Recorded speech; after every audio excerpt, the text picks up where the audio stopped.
Hello there, welcome to Straight Talk Sacred Pathway. My name's Stuart Wellborn. I'm a British working class author and former therapist, and I'm joined by my regular guest, Wa-Na-Nee-Che from Turtle Island, more commonly known as America. Hello, Yeah. Wa-Na-Nee-Che. Hello, how you doing today? I'm very good. We got a So, nice sunny day and 65 degrees. it's been quite warm here as well, so probably not as warm as that. So, you said you got something on your mind about communication. Just thinking about how we communicate, right?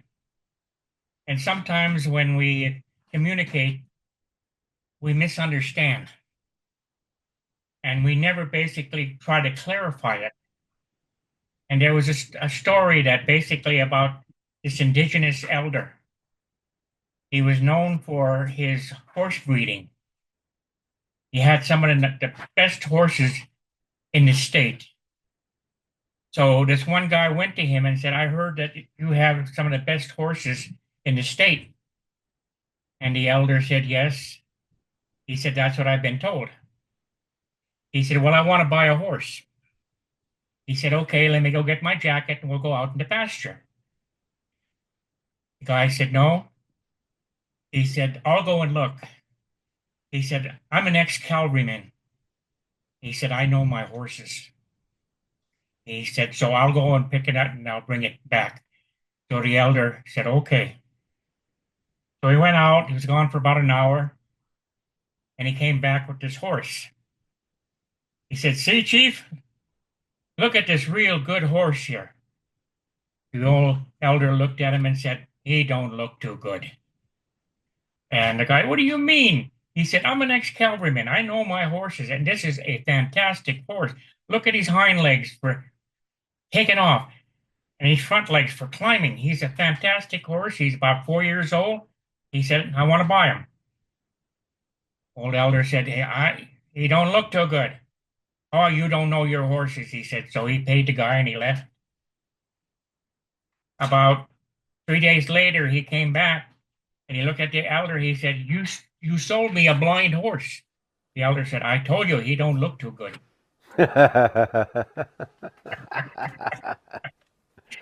Sometimes we sit there and we think we know it all, but then the communication comes in and it gets the wrong message.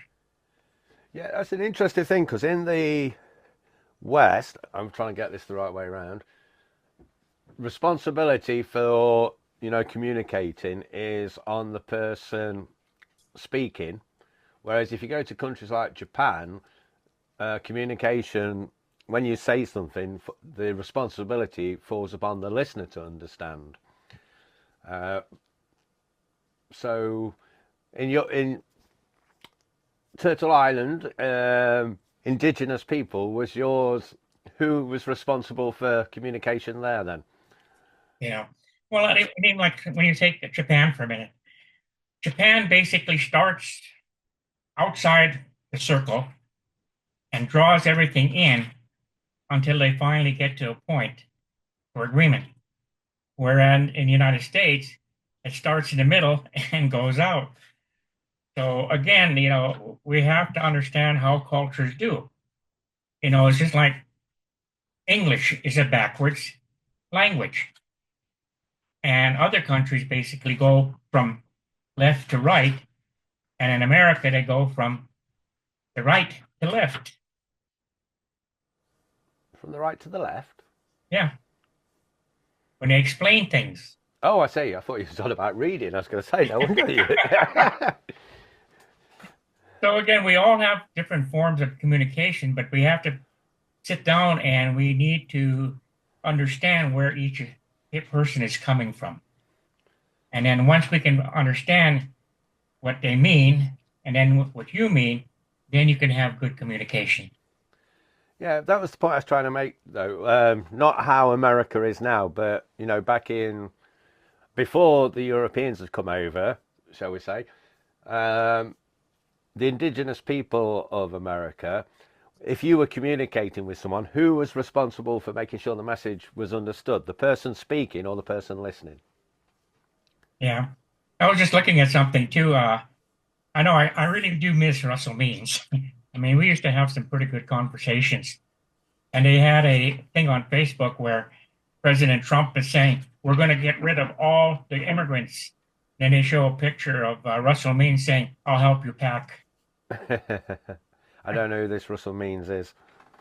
Yeah, he was the one of the leaders of AIM, the American Indian Movement. Right. Yeah, he took over Wounded Knee. Okay. You didn't answer my question though. Back in the day, before we came there, if you were speaking to somebody in your tribe, who was responsible for the communication being understood? The person speaking or the person listening? Well, in those days, basically, okay, the tribe, let's say, understood. But there were other tribes that basically didn't speak the language. So they developed sign language. But all the sign language was the same. And the communication, so what they would do is they would explain or talk in their language, but at the same time, they would use the sign language to make sure that that tribe understood what they were saying. But in a interpersonal thing, like say we were just chatting and I was a member of your tribe. If you had something important to tell me, is it important? The responsibility, would it fell on you to make sure I understood, or would it be my fault to not ask questions if I didn't understand? Well, first of all, if a medicine, I'm not going to say medicine man, but let's say a spiritual elder, whether it's a woman or a man, if they had a vision, then they would call you and they would tell you they had a vision, and then they would explain the vision to you. Now, say for instance, if I had a vision, but I wasn't quite sure, I would go to a spiritual elder and I would explain the vision, and then they would explain to me in simple terms so that I would understand it. But in most cases, when I had a vision, they would verify that my interpretation was correct. I think what you're saying there then is that it was, you know, people asked the questions then if they didn't understand. Yeah, Yeah. it's Which people don't tend to do a lot of these days. If they don't understand, they just go away and think they understand what's being said. yeah, and we ought to really be careful when we, like, say for instance, I have a vision and I see a friend of mine getting into an accident, and I go up to him and say, I don't want you to go on this road today, and he'll say, why? Because if you go down this road, you're going to get in an accident and you're going to get killed. Okay, I can't do that because then I interfere with the vision.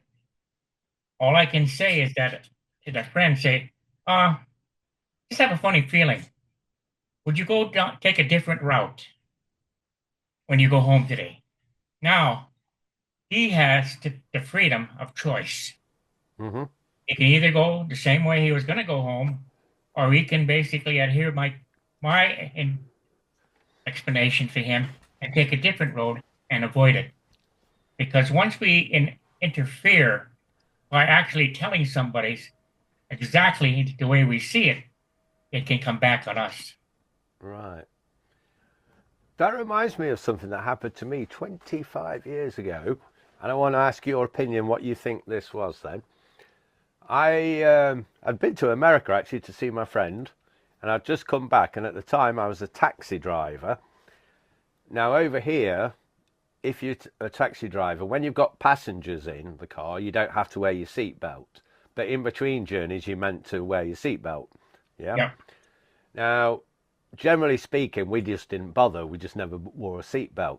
Now, I'd just come back from America, back for 5 days, and I was driving to our nearest city down this country lane, and for some reason, I decided I had a feeling or something to put my seatbelt on. Whereas, for 3 years, I've not been wearing it while I've been driving. And a mile and a half later, I got involved in an accident. And if I hadn't have had my seatbelt on, I would definitely have been dead. Can you explain why I had that feeling, what that feeling was?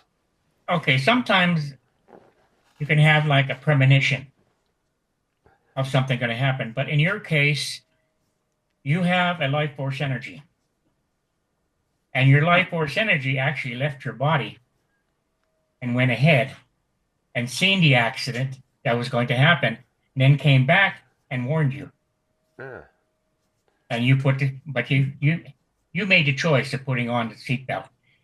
yes. So again, that's what we call time travel sometimes. And people say, well, time travel doesn't exist. But how many times do people have deja vu? Exactly. And that's when your energy will go ahead of you. And then it'll come back and you'll catch, you'll ram back into it, goes back into your body, and all of a sudden it says, you get to a certain point, you say, I've been here before. And basically, again, deja vu is actually time traveling. Is that very similar then for something like the tarot cards, where you know, I it's kind of weird. I learnt to do the tarot back in 1991 when I was on my warship sailing to the Gulf War. It was I got a book and a deck of cards off the back of a magazine, and I was doing tarot readings for the lads on the ship. Yeah. I was pretty good at it. Now, my theory, philosophy around it was that you're telling people a potential future, so that it's not like you're saying this is going to happen. It's more a case of this is what could happen if you stay on your course, and then they're on with a choice. Is that a similar sort of thing? Tarot cards, again, it all depends on how good the individual is in picking up what the cards are saying. Yeah. Just like when I did the White Eagle medicine cards, I refused to do them because I said, if I do them, that means my energy is going into them.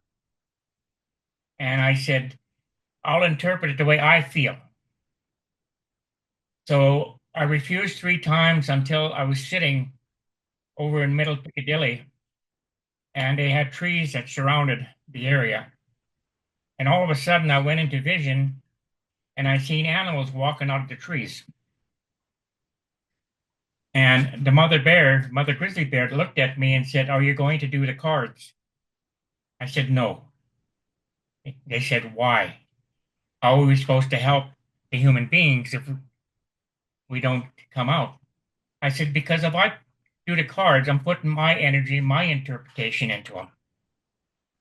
And I said, "It doesn't do that good."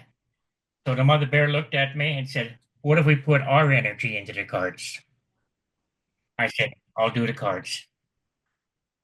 So when I do the cards and I do my readings, I listen to the cards that they pick.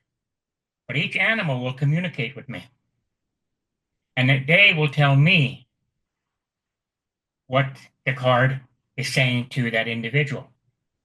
And for the thousands of readings that I've done, I've never been wrong because I've listened to the energies, the life force energies, because they tell me what to do. It's just like when I look at people and they need help. I go to the source, and then the source comes back and shows me exactly what to do. So it's not me doing it. I'm just following instructions, and then they give me the energy within my own body to help that individual. When you say you get the instructions, is that like verbally, or is it more of an intuition? A lot of them basically are pictures. A lot of them talk in pictures and everything, and then they'll show you something, a picture of what you need to do. And it's like if I'm going to go into, say, the brain, I open it up, and they'll sit there and they'll guide me to where the infection is or where the blockage is. And then they'll instruct me what to do. And they'll actually show me a picture. Then I follow the picture and I do exactly what the picture showed me to do within the brain itself. So again, the life force energies are there, the energies and the universal energies are all there to help us. But we have to basically connect. And once we connect, then they will show us exactly what to do. And they'll also basically show us when you're in danger, but they'll also show you what to do to move forward. A minute ago, you were talking about your cards, the Eagle medicine cards. Is that right? White Eagle medicine cards, yeah. And you said the mama bear or whatever it was said, "We'll put our energy in." Was that an image then, or was that verbal? Was that sounds? It was actually verbal. The mother bear actually spoke to me because if they showed pictures, it wouldn't have made sense. So they had to communicate in my language so that I would understand exactly what they were saying. Right. I just wanted to clarify that for anybody who was listening or watching.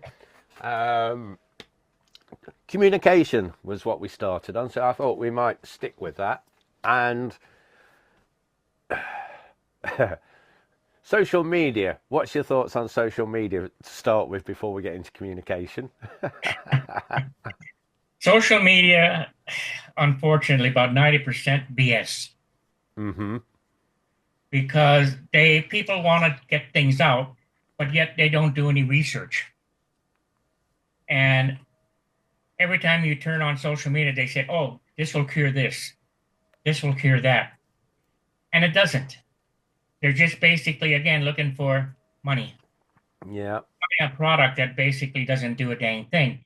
And then one of the things that basically I look at when I'm looking at social media is how many things are put on social media, but they don't follow up. They say things, they do things.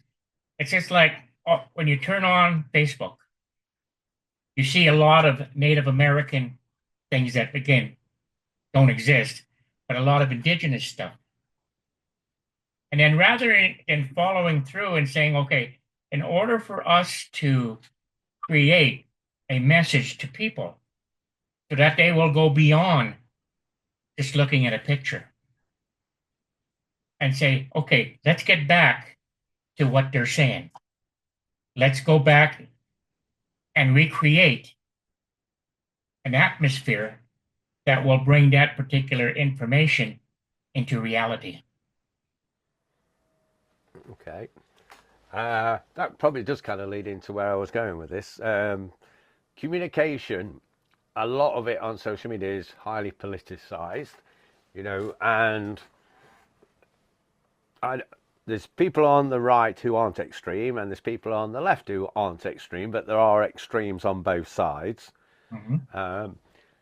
How do people, because it seems that the communication is always antagonistic, isn't it, at the moment? That you're wrong, we're right, and vice versa. Doesn't matter which side of the fence you are. As I say, not going to the extremes with all the nut jobs on both sides. How can we get communication working better between the left and the right of the moderate left and right? Well, when you get to left, you get to right. There are certain things that they do agree upon. Yes. And what you have to do is say, okay, you agree on this. Let's expand it. So what you do is you end up communicating not the number one problem, but you look at number 10 and you sit there and you say, wait, let's take a look at number 10. Well, it's very easy because it's not threatening. It's basically, again, a way that we communicate and say, well, yeah, I agree. It's like when you take a group on both sides who are arguing, say, education, and they're mad basically at the way the teachers are doing things. One says they're doing right, the other one says they're doing wrong. So the first thing you do is I ask the question, what is your main concern with the education situation? Our children. What are you both basically concerned about education? Our children. Uh-oh, you got an agreement. They're doing it for the children. So now you have a basis to start the communication to go to the next to number 9, then to number 8. By the time you get to number 6, 1, 2, 3, and 4 and 5 are resolved. But you have to find that common ground in order to build on it. That's good, but how do they do? Because I want to stick within where we were just talking. Social media. How do people do that on social media? Because everybody wants to post that they know what the answer is, and Hmm. it's like, it's all comes from a place of ego that no, you're wrong. This is what's going on, and I don't think anybody knows what's going on at the moment. But how do you start changing minds by using social media? Is there a way? Do you think? Well, if they're going to use social media, the first thing they should ask themselves, what am I trying to convey to people? What is my message? And when they can find out, what am I trying to do? What is my message to the people? Then they start to get away from just posting things, but saying, the reason why I'm posting this is because I'm very concerned for Mother Earth. Mm-hmm. Are you concerned about Mother Earth? Oh, yeah. All of a sudden, there's your social media agreeing that we need to do something to save Mother Earth. We need to find a way to bring back a communication that will cause us, again, to be human beings again, or humanity, or compassion. So what they have to do is they have to look at seeing what they're trying to convey, and rather than showing pictures and putting all these things on social media, say, this is why I'm writing this, because I feel that we are becoming unbalanced. And now all of a sudden, their social media makes sense. It's funny you mentioned that. I'm going to very quickly plug my book for anybody who actually watches the video, but there's my book that's just come out today. But in my book, I say one way to improve mental health is to have a social media reset. And I was just saying, and I said in there, you know, you don't have to post on every topic and have an opinion on everything. You know, reset it and post the things that you are passionate about, the Mm-hmm. things that you're for, rather than the things you are against. So, the people that let's say more spiritual, what's your advice to them when they're using social media? What should they avoid doing, and what should they do more of? Go to the source. What, Mark Zuckerberg? Yeah. Because, again, you have to find out, and it's very important to find out who you are. And there are tools out there that they can utilize to find out who they are. But like I said, there's so many people out there utilizing social media, utilizing workshops for control.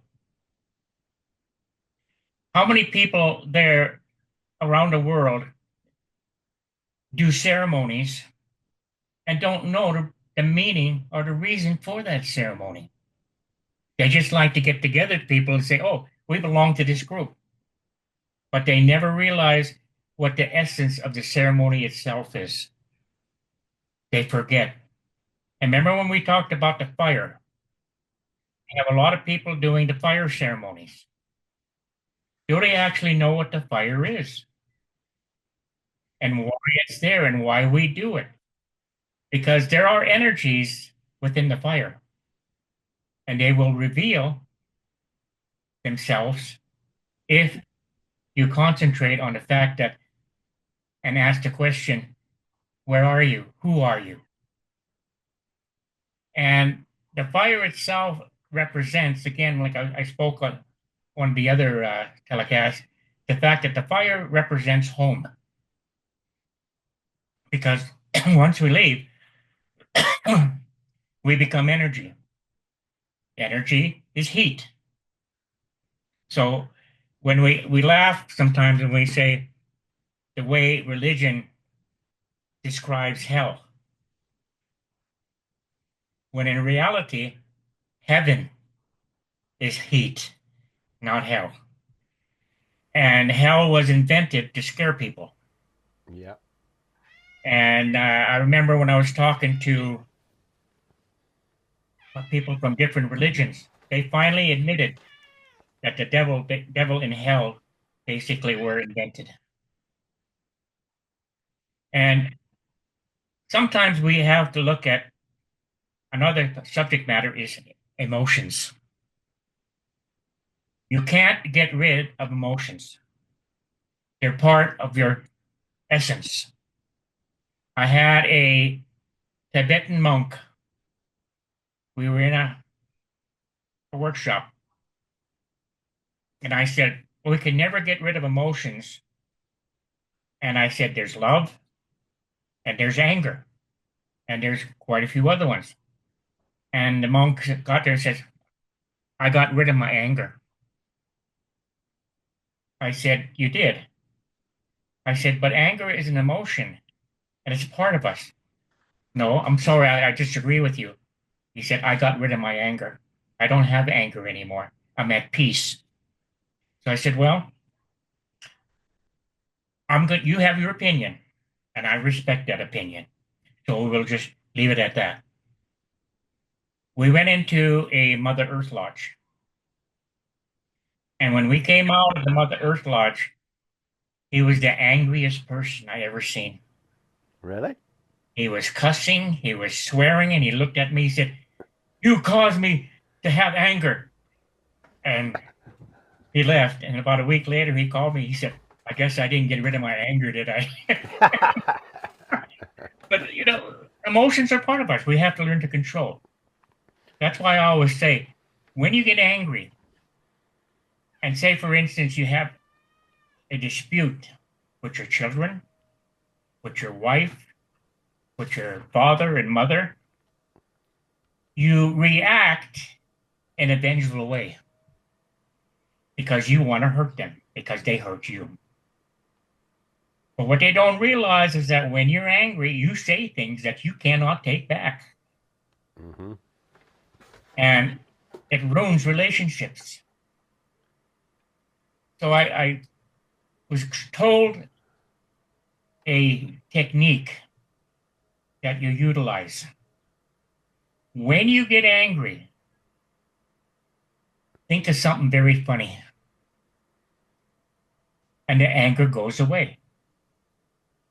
I mean, I liked a guy by the name of Grizzly, and when him and his partner were about ready to argue, he said, "Time out," or he would say, "Fair enough."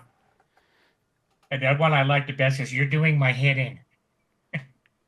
I like that saying, but they would take time out, and then they would have a time to think of what got them angry.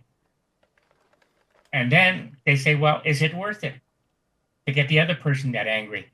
So they would sit there and come back and they'd have a conversation of why they got angry, rather than getting angry at someone and then saying things that you can't take back.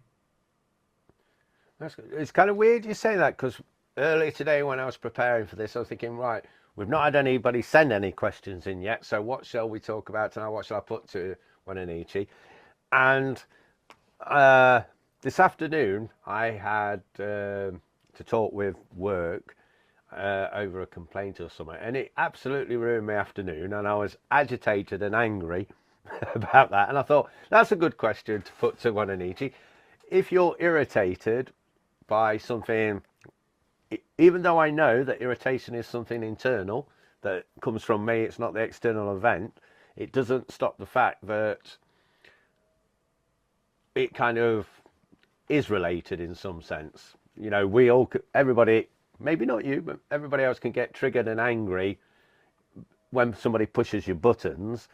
Mm-hmm. What is a good way for coming overcoming those kind of angry emotions? Well, first of all, look at it as a lesson, as a teacher, because somewhere in your subconscious, you hold a memory of something that happened to you that got you angry. And when someone says something, all of a sudden you have a flashback.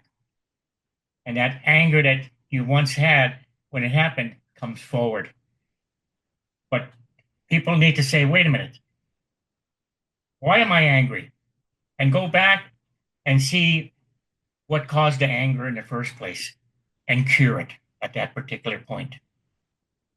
because that's what our subconscious, that's what the CD does, is to pull out things in your subconscious that control your mind. And the CD works hand in hand with the medicine cards, and believe it or not, with the Mother Earth Lodge. Okay. Because the CD goes into your subconscious and pulls things out that control you.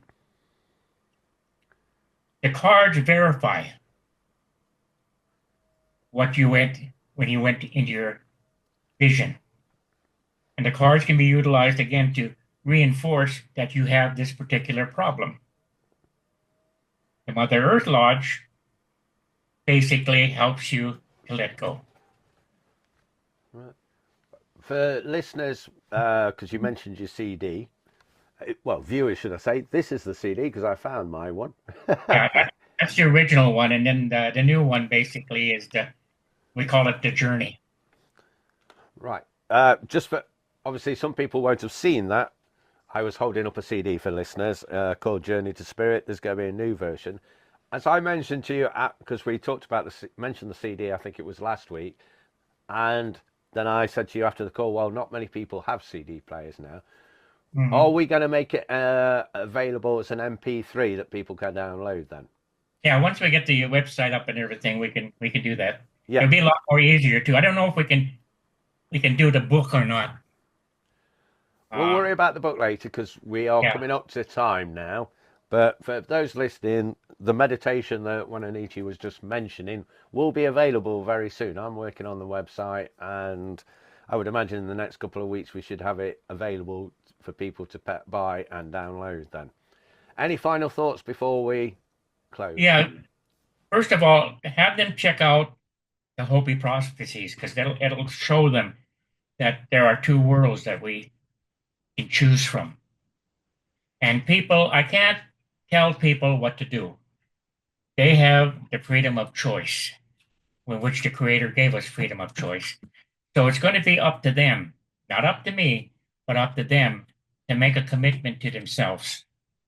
And once they can make a commitment to themselves, and there's enough people, I will come and I will train people how to utilize the tools so that they can find their pathway. Okay, let's hope we get those numbers in as quickly as possible because the world is going a bit batshit crazy at the moment. Yeah, they need to ask questions because I don't know the answer until they ask the question. I know, and I can only think of so many things. We do need some people to send in some more questions. I will think of something. I think we'll talk about self-love, not in a perverted way, but how people, because people have a lot of fears, anxieties, depressions, angers. Maybe next week we'll look at some of those topics. Yeah. Okay, thank you, Wa-Na-Nee-Che. Thank you for tuning in to the Straight Talk Sacred Pathway podcast. I hope you'll come back for our next episode next week. And if you've got any questions you'd like me to put to Wa-Na-Nee-Che, you can email me at stuart@realityresponsibility.com. Details should be in the description where you're listening to this podcast.